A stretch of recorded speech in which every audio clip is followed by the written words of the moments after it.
Ertugrul Ghazi کا پورا نام ارطغرل بن سلیمان شاہ تقریباً 1190 ترکی کے آس پاس پیدا ہوئے۔ والد کا نام سلیمان شاہ کائی قبیلے کے سردار۔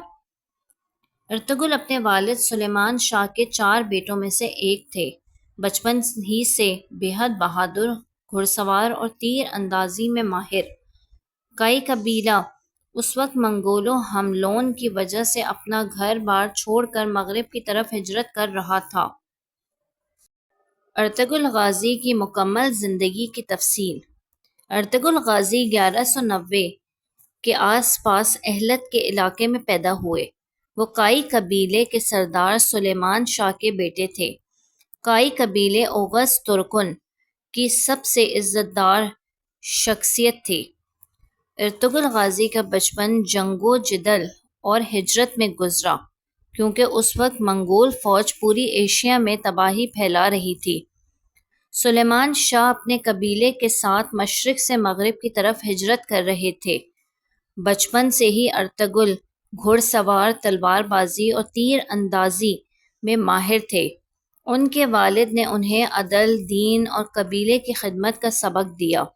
شادی اور گھرانہ۔ جوانی میں ارطغرل کی شادی حلیمہ خاتون سے ہوئی۔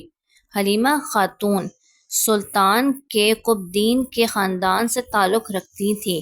وہ نہ صرف ارطغرل کی بیوی تھیں بلکہ کائی قبیلے کی عورتوں کی رہنما بھی تھیں۔ تاریخ اور ڈرامہ سیریز کے مطابق ان کی دوسری بیوی البلگہ خاتون تھیں۔ حلیمہ خاتون سے ارطغرل کے 3 بیٹے پیدا ہوئے، سب سے بڑے سوچی، دوسرے گندوز بے اور سب سے چھوٹے عثمان غازی۔ انہی عثمان غازی نے بعد میں دنیا کی سب سے طاقتور عثمانی سلطنت کی بنیاد رکھی۔ سلطنت اور جنگیں۔ 1225 میں جب سلیمان شاہ دریائے فرات میں ڈوب کر شہید ہوئے تو قبیلے کی قیادت ارطغرل کے ہاتھ میں آ گئی۔ ارطغرل نے سلجوق سلطنت علاء الدین کی مدد کی اور اناطولیہ میں بائزنطین سرحدوں پر قبیلے کو بسایا۔ سلطان ان کی وفاداری اور بہادری سے اتنا خوش ہوا کہ اس نے ارطغرل کو سوگد اور دومانق کے سرخیز علاقے جاگیر کے طور پر دے دیے۔ یہ جگہ بعد میں عثمانی امپائر کا دل بنی۔ ارطغرل نے تقریباً 40 سال تک علاقے میں حکومت کی۔ وہ ایک عظیم حکمران تھے۔ انہوں نے قبیلے کے لیے قانون بنائے، زمین آباد کی اور مسلمانوں اور غیر مسلمانوں دونوں کے ساتھ انصاف کیا۔ ان کے دور میں کائی قبیلہ 400 خاندانوں سے بڑھ کر ایک آرگنائزڈ ریاست بن گیا۔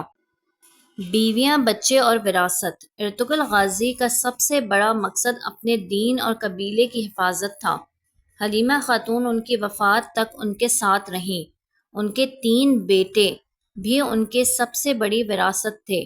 عثمان غازی نے اپنے والد کی تعلیم اور سیاست کو آگے بڑھایا۔ 1299 میں سلطنت کا اعلان کر دیا۔ اسی وجہ سے تاریخ میں ارطغرل کو عثمانیہ سلطنت کا بانی کہا جاتا ہے۔ ارطغرل غازی نے تقریباً 90 سال کی عمر میں 1280 میں سوگد میں وفات پائی۔ انہیں سوگد میں ہی دفن کیا گیا، جہاں آج بھی ان کا مقبرہ موجود ہے اور ترکی اور دنیا بھر سے لوگ زیارت کے لیے آتے ہیں۔ ارطغرل غازی کی زندگی قربانی، صبر اور دور اندیشی کی مثال ہے۔ ایک چھوٹے سے قبیلے کو انہوں نے بلندی تک پہنچایا۔